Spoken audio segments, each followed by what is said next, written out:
అందరికీ నమస్కారం. ఆంధ్రప్రదేశ్ రాష్ట్ర రాజకీయాల్లో భవిష్యత్తు రాజకీయాల మీద కొన్ని ఊహాగానాలు, కొన్ని చర్చోపచర్చలు జరుగుతూ ఉన్నాయి. కొంతమంది విశ్లేషకులు విశ్లేషణ చేస్తూ ఉన్నారు. కొంతమంది రాజకీయ పండితులు కొన్ని ఈక్వేషన్స్ చెప్తా ఉన్నారు. ఎవరు ఏం చెప్పినా వాస్తవాలే, దాన్ని ఎవరో కూడా మార్పు చేయలేరు. ఈ విశ్లేషణ చేసే వీడియో కూడా ఒక రకమైన విశ్లేషణ లాంటిదే. ఎందుకంటే 2014లో జనసేన పార్టీ పెట్టిన కాడి నుంచి కూడా జనసేన అధినేత పవన్ కళ్యాణ్ టార్గెట్గా కొన్ని వర్గాల్ని, అంటే కాపు కమ్యూనిటీని టార్గెట్ చేస్తూ, కాపు ఓటర్ని టార్గెట్ చేస్తూ ఆయన రాజకీయాన్ని స్టార్ట్ చేశాడు. దాంతోపాటు ఆయన అభిమానులు కూడా వీళ్ళిద్దరిని దృష్టిలో పెట్టుకుని జనసేన పార్టీ పెట్టి టీడీపీ అలయన్స్లో చేరి 14లో పోటీ చేయాల, 19లో పోటీ చేసి ఓటమి పాలయ్యారు. ఒక ఎమ్మెల్యే గెలిచిన 6-7% ఓటు శాతం వచ్చింది 19లో. 24 వచ్చేటప్పటికి టీడీపీ, జనసేన, బీజేపీ అలయన్స్లో పోటీ చేస్తే లబ్ధి పొందొచ్చు అనేది పవన్ కళ్యాణ్ ముందస్తు వ్యూహం. అది ఎందుకు? పవన్ కళ్యాణ్కి 6% ఓటింగ్ ఉంది. అయితే బూత్ లెవెల్ మేనేజ్మెంట్ కానీ, గ్రామ స్థాయిలో మేనేజ్మెంట్ కానీ ఆయనకు ఆ ఓట్ షేర్ లేదు, ఆ నాయకత్వ పటిమ లేదు, అంత కేడర్ కూడా లేదు జనసేనకి. ఇది వాస్తవం.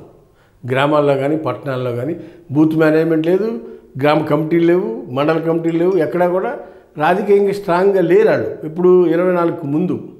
అలాంటి పరిస్థితుల్లో మనం ఒంటరిగా పోటీ చేస్తే విజయం సాధించలేము అని అవకాశం కోసం ఎదురు చూస్తూ ఉన్నాడు పవన్ కళ్యాణ్.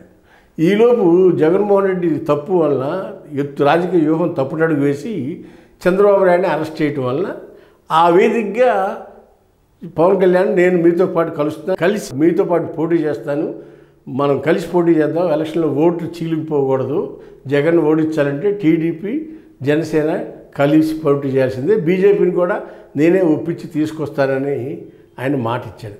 దీని అంతటికీ ఒక కారణం బీజేపీ పెద్దల కుట్ర. కేంద్రంలో ఉన్న బీజేపీ పెద్దలు దూరాలోచన చేస్తారు. 3 సంవత్సరాల నాటి జరగకపోతే వాళ్ళు ఇవాళే ఎలా చేయాలని కూర్చుని ఢిల్లీలో స్కెచ్లు వేస్తూ ఉంటారు. ఒక పెద్ద కొటారి ఉంది బీజేపీకి. వాళ్ళు ఏం చేశారు? బీజేపీగా వెళ్తే మనం ఏ వర్గాన్ని ఆకర్షించలేకపోతున్నాం. బీసీలు చూస్తే టీడీపీ వైపు, ఎస్సీలు మైనార్టీ చూస్తే వైసీపీ వైపు, కాంగ్రెస్ వైపు ఉన్నారు. ఇకపోతే ఎవరయ్యా అంటే ఏ వర్గం ఒక పక్క లేదు అని ఆలోచిస్తే కాపు కమ్యూనిటీ ఒక పక్క లేదు. వాళ్ళు టీడీపీలో కొంతమంది ఉన్నారు, వైసీపీలో కొంతమంది ఉన్నారు. వీళ్ళందరినీ చీల్చాలంటే ఒక కాపులో బలమైన ఇమేజ్ ఉన్న నాయకుడు కావాలి. ఆ నాయకుడే పవన్ కళ్యాణ్. పవన్ కళ్యాణ్ ముందు పెట్టి జనసేన అనే పార్టీ ద్వారా కాపులందరినీ ఐకమత్యం చేసి రాష్ట్రంలో ఉన్న 60-70 లక్షల మంది కాపులందరినీ ఒక తాటి మీద తీసుకొచ్చే ప్రయత్నం చేస్తుంది బీజేపీ పార్టీ. బీజేపీ సపోర్ట్తోనే పవన్ కళ్యాణ్ జనసేనని ముందుకు తీసుకెళ్తా ఉన్నాడు. ఎట్లా? మాట సాయం చేయని, లేకపోతే కేంద్రంలో ఏదైనా అవసరం వచ్చినప్పుడు సహకరించని, ఇవన్నీ కూడా బీజేపీ పెద్దల సహకారంతోనే పవన్ కళ్యాణ్ మాట్లాడతాడు. చంద్రబాబు నాయుడుతో పక్కా విరోధిత్వం ఉంది. ఎవరికి? బీజేపీ వాళ్ళకి. మన 24 ఎలక్షన్స్ ముందు, 19 ముందు కూడా పక్కా విరోధం ఉంది. అలాంటి వ్యక్తులు పవన్ కళ్యాణ్ చెప్పంగానే ఎందుకు వచ్చి కలుస్తారు? ఒక మాట పవన్ కళ్యాణ్ రండి, మీరు మాతో పోటీ చేద్దాం రండి అంటే వాళ్ళు రారు కదా. వాళ్ళ లెక్కలు వాళ్ళకు ఉంటాయి. జగన్మోహన్ రెడ్డితో అన్ని రకాల బిల్లులకి జగన్మోహన్ రెడ్డి సహకరిస్తున్నాడు. రాజ్యసభలో కానీ, పార్లమెంట్లో కానీ అన్ని రకాల బిల్లులు సహకరిస్తున్నారు. జగన్మోహన్ రెడ్డికి అన్ని రకాలుగా కేంద్రం సహకరిస్తుంది.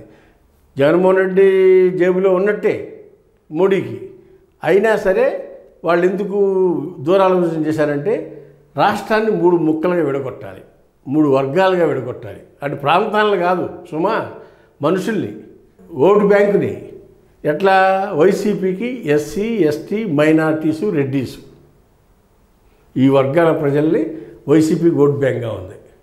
ఇకపోతే టీడీపీకి బీసీ, కమ్మ, రాజులు, వైశ్యాసు, ఇట్లా ఈ వర్గాలన్నీ కూడా టీడీపీకి అండగా ఉన్నాయి. ఈ బీసీ, ఓసీలో కొన్ని వర్గాలతో టీడీపీకి అండగా ఉన్నారు. వెలమ కూడా, కొంతమంది బ్రాహ్మిన్స్ కూడా, బ్రాహ్మిన్స్ తక్కువ అటు ఇటు ఉన్నారు. ఇలా వేసుకుంటే ఈ తమాషా ప్రకారం టీడీపీకి ఈ వర్గాల ఓట్ షేర్ ఉంది. ఇకపోతే కాపులు, గోదావరి జిల్లా కాపులు టీడీపీకి సపోర్ట్ చేసేవాళ్ళు, కృష్ణా గుంటూరు జిల్లా కాపులు వైసీపీకి సపోర్ట్ చేస్తూ ఉండేవారు. ఇట్లా కాపులు అటు శ్రీకాకుళం, విజయనగరం, విశాఖపట్నం పోతేనేమో వాళ్ళు కూడా టీడీపీ వైపు కొంతమంది ఉండేవారు. ఇట్లా ఉండటం వల్ల అనార్గనైజ్డ్గా ఉన్నారు కాపులు ఆంధ్రప్రదేశ్లో. ఈ అనార్గనైజ్డ్గా ఉన్న కాపులందరినీ ఒక తాటి మీదకి తీసుకొస్తే అది జనసేన పార్టీ. ఒక తాటి మీదకి తీసుకొస్తే వాళ్ళందరినీ జన సైనికుల కింద తయారు చేస్తే బీజేపీ జనసేన కలిపి కంటెస్ట్ చేయొచ్చు, లేకపోతే జనసేన బీజేపీలు విలీనం చేయొచ్చు. ఏది చేసినా పవన్ కళ్యాణ్కి మేము ప్రయారిటీ ఇస్తామంటే జనసేన మెర్జ్ అవ్వచ్చు, లేకపోతే ఇద్దరు కలిపి పోటీ చేస్తే ఒక 3 ట్రయాంగిల్ ఫైట్ అవుతుంది. జనసేన బీజేపీ ఒకటి, టీడీపీ ఒకటి, వైసీపీ ఒకటి, ఇలా పోటీ చేస్తే ఈ ట్రయాంగిల్ ఫైట్లో అత్యధిక లాభం వచ్చేది ఎవరికి? వైసీపీకి. వైసీపీకి ఆల్రెడీ ఇవాళ 40% ఓట్ బ్యాంక్ ఉంది. రాబోయే రోజుల్లో ప్రభుత్వంలో పనిచేసిన ప్రభుత్వ వ్యతిరేకత మూట కట్టుకునేది ఎవరు? TDP, Janasena, BJP. అది ఇలా 3గా పోటీ చేస్తే వైసీపీకి గ్యారంటీగా లాభం ఉంటుందనేది వైసీపీ అధ్యక్షుడు జగన్మోహన్ రెడ్డి ఆలోచన. కానీ సొంతంగా బలపడాలి అంటే కాపులందరినీ తీసుకొచ్చి ఒక తాటి మీద పెట్టి జనసేనని బీజేపీలో మెర్జ్ చేసుకుని జనసేన టీడీపీ వర్సెస్గా పోటీ తీసుకురావాలనే ప్రయత్నం బీజేపీ పెద్దలు చేస్తున్నారు. అంటే బీజేపీలో జనసేన మెర్జ్ అన్న అవ్వాలి, లేకపోతే వాళ్ళిద్దరూ కలిసి అన్న రావాలి. అట్లా వచ్చి మూడు ముక్కల ఆటలో కనుక బీజేపీకి జనసేనకి కొన్ని సీట్లు వచ్చి కొన్ని సీట్లు టీడీపీకి వస్తే మళ్ళీ అలయన్స్ గవర్నమెంట్ వస్తుంది. ఇది టీడీపీ బీజేపీ అలయన్స్ గవర్నమెంట్. కానీ లేకపోతే వైసీపీ ఎట్లాగో టీడీపీ కలవదు, లేదా ఓతాయేత వస్తే జగన్కి సపోర్ట్ ఎక్కువ సీట్లు వస్తే జగన్మోహన్ రెడ్డితో బీజేపీ వాళ్ళు కలుస్తారు.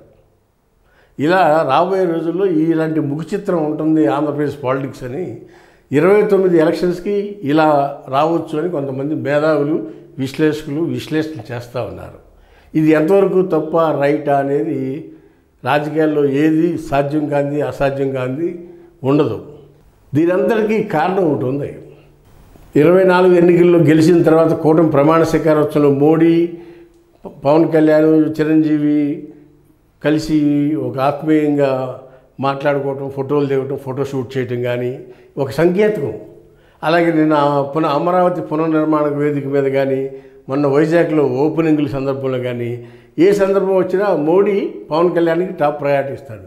ఎందుకు ప్రయారిటీ ఇస్తుంది బీజేపీ పార్టీ అంటే పవన్ కళ్యాణ్ని కాపులకు దగ్గర చేసి రాష్ట్రంలో అత్యధికంగా ఉన్న కాపు, బలిజ, ఒంటరి, తొంటరి కమ్యూనిటీస్ అన్నింటినీ కూడా కలిపి ఒక బీజేపీ గొడుగు కిందకు తీసుకురావాలనే ఆలోచన చేస్తూ ఉన్నారు బీజేపీ పెద్దలు. ఇది మహారాష్ట్ర ఫార్ములా. మహారాష్ట్రలో శివసేన బీజేపీ కూడా ఇలాగ ఉండేవి. అదే ఫార్ములాని ఆంధ్రప్రదేశ్లో ఉపయోగిస్తారు. డైరెక్ట్గా బీజేపీకి ఏ వర్గం కూడా ఓన్ చేసుకోదు. ఓన్ చేసుకునే వర్గానికి ఓటు శాతం లేదు. ఫర్ ఎగ్జాంపుల్ ఓన్ చేసుకునే ఓటు శాతం ఎవరంటే బ్రాహ్మిన్స్, వైశ్యాస్ బీజేపీని ఓన్ చేసుకుంటారు. వాళ్ళ వైట్ శాతం అంతా కలిపి 2-3 కన్నా ఎక్కువ లేదు. దానివల్ల ఉపయోగం లేదు, నాయకత్వం లేదు, డబ్బులు లేవు. కాబట్టి కాపులు అయితే కేడర్ ఉంది, జనం ఉన్నారు. పవన్ కళ్యాణ్ పెడితే వాళ్ళంతా అట్రాక్ట్ అయ్యి ఒక గ్రూప్ కింద వస్తారు.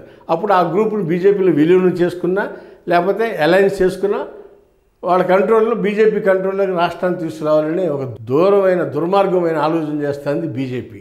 ఇది విశ్లేషకులు చెప్తున్నారు, రాజకీయ పండితులు కూడా చెప్తున్నారు. జోష్యం అని చెప్పక తప్పదు. హాయ్ ఫ్రెండ్స్, మా ఫ్యూచర్ టుడే ఛానల్ చూస్తున్నందుకు చాలా థ్యాంక్స్. మరిన్ని లేటెస్ట్ వీడియోస్ కోసం వెంటనే సబ్స్క్రైబ్ చేయండి. అలాగే ఈ బెల్ ని కూడా రింగ్ చేసేయండి. మా లేటెస్ట్ వీడియోస్ నోటిఫికేషన్స్ అన్నీ మీ మొబైల్లో వస్తాయి. మా వీడియోస్ మీకు నచ్చితే లైక్ చేయండి, షేర్ చేయండి, నచ్చకపోతే కామెంట్ చేయండి.